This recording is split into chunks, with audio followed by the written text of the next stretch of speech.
আমরা বলছি, এখনো বলতেই থাকবো, যাতে 15 তারিখের মধ্যে বেতনটা এবং 7 তারিখে, নেক্সট মাসের 7 তারিখের মধ্যে যেন বেতনটা পরিশোধ করা হয়। মানে মূলত কথা যদি বলতে চাই, অনেকগুলা কথা আছে। বারবার আমাদের এই যে 3-4 মাস যাবত সেম ধরনের কথা আমরা বলতেছি, এটা আর সবার কাছে ভালো লাগবে না। যে মেসেজগুলা গত মাসও ছিল, এর আগের মাসও ছিল, এই মাসও সেম থিং বলতে চাচ্ছি না। ওই আগের সমস্যা এখনো বিরাজমান, এটার জন্য উত্তরণের জন্য চেষ্টা চলতেছে। কিন্তু এইটা হয়তো আমার তো চলতেছে না, আমার পরিবার চলতেছে না, আমার বাড়িওয়ালার টাকা চলতেছে না, আমার দোকানওয়ালার টাকা চলতেছে না, আমার মুদির দোকানে চলতেছে না। সবকিছু মিলাই আমাদেরকে আমাদের সময় মতো টাকাটা প্রয়োজন, এটা আমাদের নিশ্চিত করতে হবে। এবং আমরা চেষ্টা করতেছি, এটা আমরা মেসেজে পাঠাইছি। বাই দিস টাইম আমরা চেষ্টা করবো আমাদের যে মেসেজ, এই মেসেজ আমরা হেড অফিসে পৌঁছেছি। হ্যাঁ, সবাইকে ধন্যবাদ। তোমরা একটু ধৈর্য ধরো, আমরা 100% চেষ্টা করতেছি যাতে তোমাদের সাথে আমরাও যেন দিয়ে সবাই যেন সুন্দরভাবে আবার কাজে যোগদান করতে পারি। ওকে, সবাইকে ধন্যবাদ। রাজু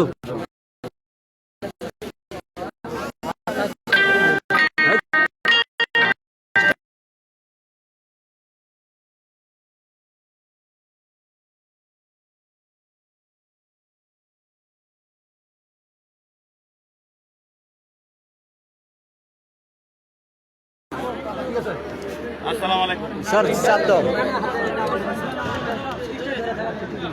আসসালামু আলাইকুম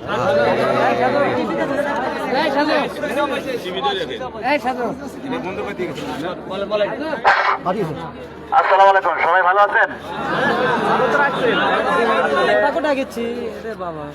আমরা এখানে সবাই একসাথে উপস্থিত হয়েছি এই পেটটার জন্য। এই পেটে যদি না দেওয়া লাগতো তাহলে আমরা এখানে স্টাফ পিএম জিএম এই ফ্যাক্টরির সকল ওয়ার্কার একসাথে হতাম না। 10 তারিখে রুম ভাড়া দিতে হবে, দোকান ভাড়া দিতে হবে, ছেলে মেয়ের যে লেখাপড়া করায় তাদের প্রাইভেটের টাকা দিতে হবে, স্কুলের বেতন দিতে হবে।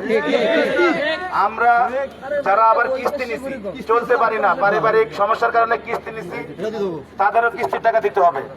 নির্ভর করি কোনটার উপরে? আমরা যেখানে শ্রম দেই, যেখানে চাকরি করি, সেই টাকার উপরে নির্ভর করি। আমরা মালিকের কাছে সবসময়ের জন্য আশা করি যে আমাদের বেতন, যেহেতু মালিক পক্ষে এখন একটু সমস্যার ভিতরে আছে, 7 তারিখ থেকে 10 তারিখ বা 12 তারিখের ভিতরে সবার বেতনটা পরিশোধ করে দিলে আমরা অবশ্যই বাড়িওয়ালাকে বোঝাইতে সক্ষম হব, দোকানদারকে বোঝাইতে সক্ষম হব যে আমাদের বেতন 10 থেকে 12 তারিখের ভিতর দেবে। আপনারা কিছু মনে করেন না, আমাদের একটু কাজের সমস্যা আছে, কাজ কম, ডাইরেক্ট কাজ নাই, কিন্তু জুলাই মাসের বেতনই এখনো পাইনি।